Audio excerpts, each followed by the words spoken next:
time while I take off my makeup. So today I went to 7-Eleven and my mom had me run in and I just got a couple Slurpees. It was one for me, one for my sister, and one for my mom. And then my mom was gonna share hers with my little sister, so blah blah blah blah. So I think it was 4 Slurpees. And I got up to the cashier, and the lady proceeds to look me up and down. Mind you, she had a really perfect body. Like, to me, her body was like perfect. But she continued to look me up and down, and I got really uncomfortable. Then, like 5 seconds later, she looks at me and she goes, "No wonder why your body looks like that." I was like, "Oh, ma'am, these aren't all for me." And she continued to just look me up and down and said, her exact words were, "You don't need that type of sugar to begin with." When I tell you, I just ended up not even drinking my Slurpee because I started to feel so insecure. But the lady basically was telling me that, like, I don't know, you guys get the point. But, like, if you're that lady, thank you, because now I can't eat. Story time is how my uncle got cremated alive. So my uncle was a funeral home director in New York, and due to the extreme amount of increased deaths due to the pandemic, he ended up having to work at least 12 to 16 hours a day. So of course, almost every single day he was extremely exhausted. So my uncle went into the crematorium, laid down on one of the stretchers, and took a nap. And while my uncle was sleeping, a coworker mistook him for a 52-year-old man who died due to respiratory issues. The coworker then rolled the stretcher right into the crematory. Before his coworker could notice the mistake, my uncle was already exposed to temperatures ranging between 14 to 1800 degrees Fahrenheit. Then within seconds, he was reduced to ashes. There is currently an open investigation around his death. So there you have it, kids. If you work in a funeral home, never take a nap in the crematory on one of the stretchers. Story time of how I burned down my entire house when I was 8 years old. So basically, we had so many candles in the house, I guess just because my mom was obsessed with candles. I was also obsessed with fire. So every time I seen the candle, I would put my finger in the fire. And no, it didn't hurt me whatsoever. I guess it was just amusing to me. And everybody called me a pyro. So one day I was scrolling on Musical.ly, and on like the Feature Me page, I saw something with a candle.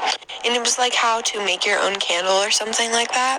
But you had to make your own candle out of a candle. So I went into my room and I closed my door. And like the first step was melting the candle all the way. So I lit the candle and then I put a piece of paper in there. I don't know why I did, but I did. And the fire started getting so big, so I lifted the piece of paper and I threw it on my rug. And I didn't want to get in trouble for fire on the floor, so I just left my room and left it alone.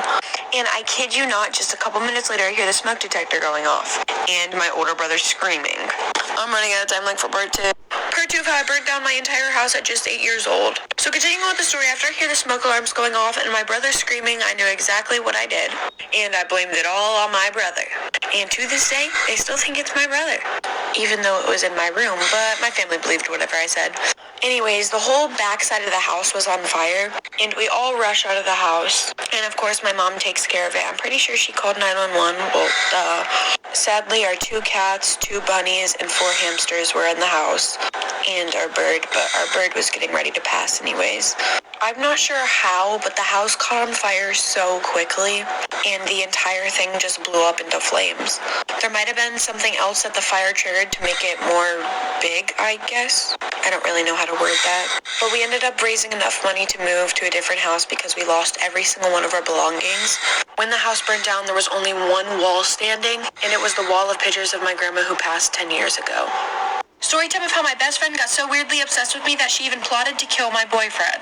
So at the time, me and this girl, let's just call her Olivia, had only been friends for about 2 years. I mean, we really did everything together. We were with each other 24/7. I mean, we were pretty good friends. But the only thing about our friendship is she did not like when I had other friends. I mean, she didn't have any other friends herself, but literally she would joke around about strangling my other friends because she didn't like when I gave my attention to anyone else. But honestly, I just thought of it as a joke. And then I started dating this guy, let's just name him Jacob. He was probably the sweetest guy I had ever met, and he was a real simp for me. So we started dating, and about 4 or 5 months go by, and he started getting these texts from a random number. And it would always be cringy things like leave her or you die, get away from her, and like stupid cringy threats. Then one night, me and him were just hanging out. Then he gets a text with his exact address saying he had till tonight to leave me, or he wouldn't see another day.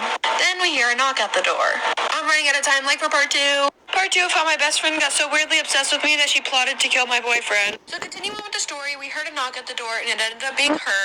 And she said, "Oh, I'm just coming by to check on you, make sure you're okay." Mind you, we were at his house and he looks at me like, what is she doing here? So I asked her to leave and then she ends up getting so mad at me just because I asked her to give us alone time. So the night goes on and then when I get home, she's in my room. At this time, my whole entire family was out of town and I was the only one home. So I was like, "Oh, hey."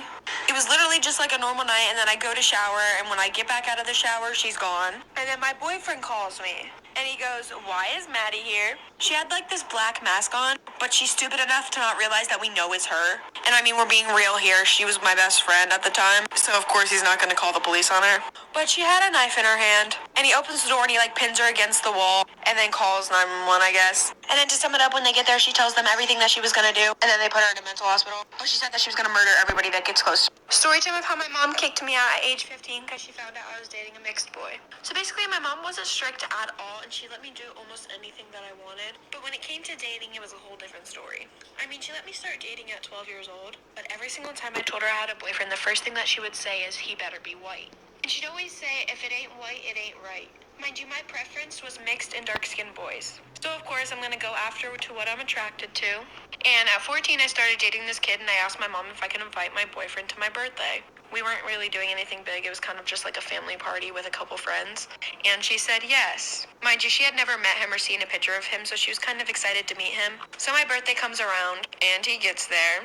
And as soon as he walked into the door, I gave him a big hug, and my mom turned around and gave me the most evil look ever. She pulled me aside, and her exact words were, "Is this a joke?" And she literally said, "I trusted you enough to not bring this kind of hood in our house." I'm running out of time like for this part 2. Part 2 of how my mom kicked me out at age 15 because she found out I was dating a mixed boy. Continuing with the story, after the party, I had asked him to stay for like an hour or two later. And afterwards, my mom was just being completely rude the entire time towards him. And right in front of him, she screamed at me and said, "I don't want this type of black trash in my house. Please get it out." Mind you, I hate disrespecting my mom and I never talked back to her. But I yelled back at her and said that was the most disrespectful thing she could have ever said. And while all this is happening, he looks like he's about to bust into tears. Like, I genuinely know this kid had a soft spot for me. So I apologize and I tell him I think it's best for him to leave. And afterwards he FaceTimes me and he tells me that he will do anything to be able to keep me. And after he leaves, my mom tells me that I'm a big disgrace to the family and she doesn't want me living there no more. All over me bringing a mixed guy to the house. I'm now 19 and I'm still with him. And I really haven't talked to my mom since. But that day she kicked me out and I had to go stay with his family. She still wants nothing to do with me because I'm still with a mixed guy. Mom, if you're listening to this, you're a racist.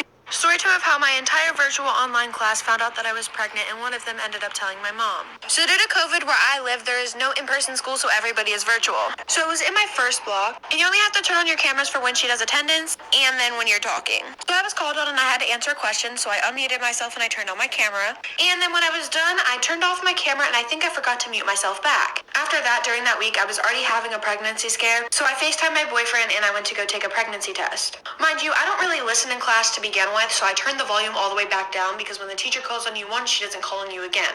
So again, I couldn't hear anything happening in the classroom. So I was on the phone with my boyfriend, I was freaking out while I was taking a pregnancy test, and it ended up coming back positive. So I started freaking out and I started bawling my eyes out, and in my room I was screaming, I'm pregnant, what am I gonna do?" I look back over and the session had ended, and everyone in that class is texting me like, "Oh my god, are you okay? I'm here for you, blah, blah, blah, blah, blah." So of course I start to freak out. I'm running out of time like for part 2. Part 2 of how my whole entire online class found out that I was pregnant and one of them told my mom. So continuing with the story, I texted a couple of them back and I was like, how did you know? And they were like, "We heard you sobbing in the background screaming, I'm pregnant, I'm pregnant." Then one of them goes, "We heard some guy in the background screaming, just get a hanger," and you were screaming, "No!" Then one of them comes to tell me that the teacher had to start a brand new class because I wouldn't mute myself. So then I emailed my teacher and I told her that I was going through a really hard time and I really do apologize. And then she explained to me that everything was fine, like she understands things happen. So we were all good until like 3 days later. And my mom calls me telling me that somebody in my class had told her that I am pregnant.